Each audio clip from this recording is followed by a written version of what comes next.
Malaking tulong sa paglago ng lokal na ekonomiya ng Central Visayas ang pagdami ng turista sa rehiyon.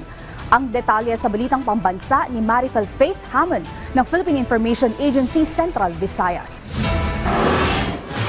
Dahil sa patuloy na pagdami ng mga turista sa Central Visayas, ang rehiyon ay patuloy na umuunlad mula sa mga ecotourism site hanggang sa mga pasilidad ng akomodasyon na lumilikha ng mga trabaho at nagpapalago ng lokal na ekonomiya.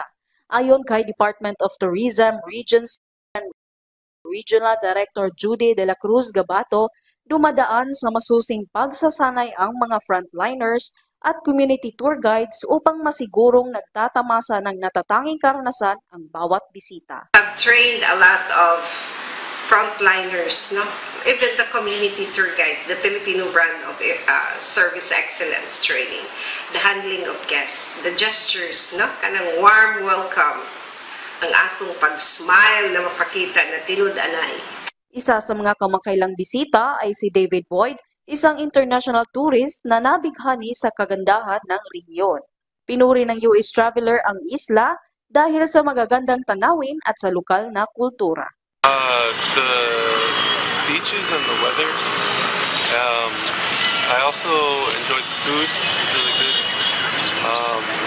And yeah, it's just very scenic, very nice. Mula sa Philippine Information Agency Central Visayas, Marifel Faith Hammond, Balitang Pambansa.